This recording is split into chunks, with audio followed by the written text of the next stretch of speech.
weeks now. It was around this time yesterday, about 8 o'clock yesterday morning, we heard the news that the singer, Meat Loaf, the US singer Meat Loaf, has died at the age of 74. Unsurprisingly, many tributes have been paid. Yeah, born Marvin Lee Aday, the rock star was known for his powerful voice and larger-than-life character. While his album, Bat Out of Hell, is one of the biggest selling in music history. Stars have taken to Twitter to praise his achievements. Pop icon Cher, who features in his 1981 hit Dead Ringer for Love, tweeted, "I had so much fun with Meat Loaf. I'm very sorry for his family, friends and fans." Welsh rock legend Bonnie Tyler said he was a larger-than-life character with a voice and stage presence to match, and is one of those rare people who truly was a one-off talent and personality. And the theatre composer Andrew Lloyd Webber posted, "The vaults of heaven will be ringing with rock." He also sent his best wishes to the late songwriter Jim Steinman, who wrote Bat Out of Hell. And 80s pop star Boy George recalled a time Meat Loaf turned him upside down at a Chinese restaurant. Talking of larger-than-life characters, we can talk now to rock legend Gene Simmons, the co-lead singer of Kiss. Gene Simmons, hello, good morning. How are you? Because you knew Meat Loaf. We saw a lovely picture of you both posted, and he was one of, your era, your time.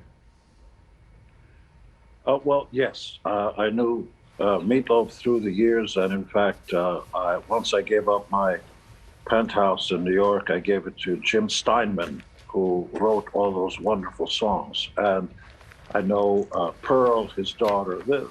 The sadness of this is not just to the fans who love the music and the stage shows and all that, but through the years I found Meat Loaf, Meat, as he referred to himself. You know, when you met him, he was very, very informal and very sort of, by the way, how you doing, nice guy. He was a kind, kind soul, and the saddest part of all is the world has lost a kind man. And if you asked him, "Hey, what do you want us to call you, Meat Loaf?" he'd say, "No, just call me Meat."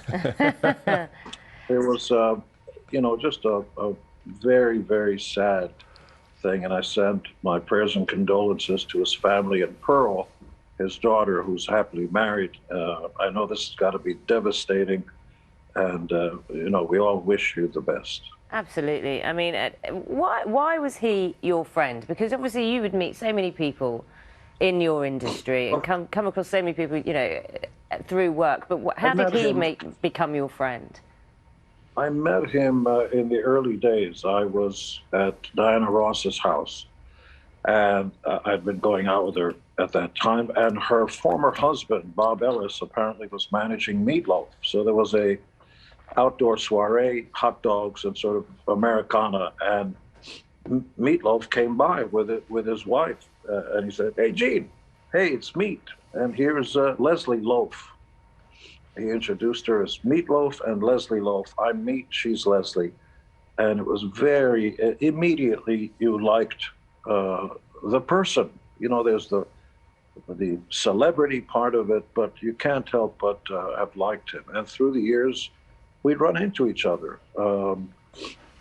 Just a nice human being. So while we all celebrate the celebrity and the wonderful work that he's done, and we're all fans, you would have been a lucky person if you ever met Meat. Just a kind soul. Yeah, and Gene, it is times like this, isn't it, that we get that real insight into the person behind the name, behind the headline. Talk to me about some of your favourite memories of him. We were at an awards show, and I had to dress up, with the big hair and the makeup and the dragon boots and everything. And in my Kiss persona, at the time I was going out with somebody else, and we both stood and took photos with Meat, and the cameras were going crazy, and of course he was joking the whole time, and he, above everybody else, noticed that unfortunately my crew packed 2 left foot dragon boots. I have these 7-8 inch platform heels with dragon faces on them, and they packed the wrong kind. So I'm twisted with my right foot facing to the left, and he goes, "Hey buddy, what's going on down there?" And of course the entire media took their cameras and started taking photos of that. And that's me, sort of not polished, not trying to pose for anybody, just a good-hearted, funny guy. I understand he was quite mischievous, actually. Did you see that side of him? Oh, yeah. I was the butt of one or two of his one-liners, of course. What's with the makeup, buddy? Well, I make a living. Yeah, it was like that. You know, when you spoke to him about his music, why do you think his music cut through so much? Because I was listening to some reviews of his music before, and it was so. I have this phrase here, in your face, you know, unapologetic, in your face, kind of loud, here I am, and well, it cut through. In the same way that coins have two different sides, there was Meat Loaf, the onstage persona, and underneath that was Jim Steinman, who wrote all those songs. And Jim was much more operatic in nature. They were, you know, beginnings, prologues, stories about the dashboard lights. You know, you can almost see the cinematic version. In fact, I was having dinner years after Meat had become, you know, a big star. And Jim Steinman never, unfortunately, got his claim to fame because he wrote all those songs. And over at the other table was Brian De Palma, the famous American director, and he and Jim Steinman were talking about putting on a musical Phantom of the Opera before the one that you're aware of. I mean, this was late 70s, early 80s. So I was there at the moment.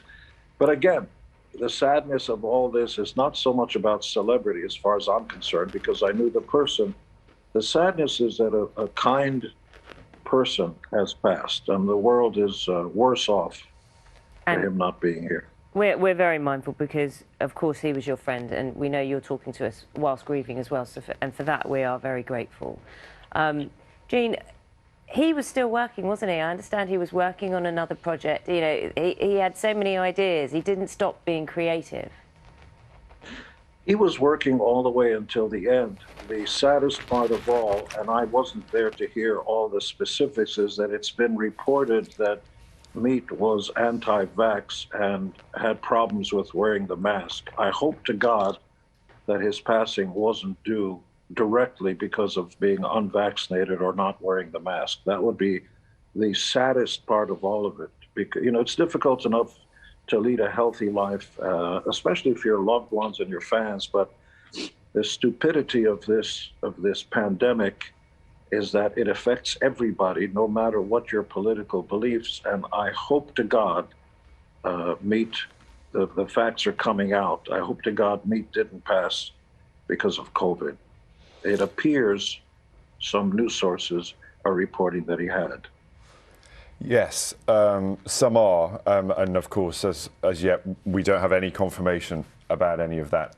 I want to talk about the picture that you posted yesterday on your social media. It's a picture of you and Meatloaf and Cher. Talk us through what was happening when that picture was taken. Well, that was the story. I was seeing her at the time, and the road crew packed the two wrong dragon boots, and I'm actually wearing two left feet. And right before or after the photos, when he starts pointing down, and of course all the cameras went down to see what he's talking about. Yeah, that was the moment. And of course, I became his personal piñata at that point. And Cher's just on the side laughing her head off, and that was a fun moment. Gene, how are you going to remember him? You know, it's been a day now. You've heard, 24 hours on since we were told the news that he's passed. How will you be remembering? You know, when you kind of sit down and take a moment. I remember him, and it's too soon. You know, time heals all wounds, they say, but also the impact and the sadness of it is going to be coming up when Dead Ring or something else comes up. You're gonna sort of remember oh yeah, I remember when that happened. And sadly, the greats, more than one great has passed recently. I mean, it's just Prince and David Bowie and just on and on and on and on. And the sadness of it is every time, if I had a personal relationship or knew these famous people, when the music comes on, it reminds, the personal thing. The masses will remember how much the music affected them, because let's be clear about this. Music isn't just music. your favorite song is the soundtrack of your life. And so music, when it's really important, really affects you. It's the music you play at your weddings, sometimes at your funerals, but certainly it's the soundtrack of our lives. And apropos Meat Loaf. It's a poignant thought to end on. And Gene, I will say again as well, you know, you've lost your friend and you've spoken to us, and for that we are very grateful and we wish you well. Do yourselves a favor. Yeah. Best way to remember Meat, put Bat Out of Hell on, dim the lights, played from beginning to end, turn off your cell phone, don't do social media, for God's sakes. Somebody stop doing it. And listen to Meat sing his heart out. I did it yesterday, actually. I did it yesterday. I turned it up loud and did a bit of a dance as much as I could and enjoyed it. So you're right. It's absolutely the best way to remember him. Gene Simmons, thank you so much Gene. for taking time to talk to us today. Thank you. Really fascinating insight. Never and it loses. is times like this that you get all those stories. Yeah. You hear all those stories. I mean, behind the headlines. if you're going to name drop as well, do you know what I mean? Jeez, Diana Ross, Cher, with the sunglasses, looking completely cool. And what a gent. How incredible. What a gent. Yeah, lovely to talk to him. It's 18 minutes past 6. Louise Lear is looking at the weather for us today. Louise, morning to you. Did you get a bit of Meat Loaf on yesterday, perhaps? Did you, you know, dead ringers? It was just... We were dancing around the house. What was really interesting is that my eldest son is 23 and he knew all the words. And I was like, how do you know all the words? You're 23. I mean, that's a classic track, isn't It crosses generations, doesn't it? Good music, just you can't, it doesn't matter when.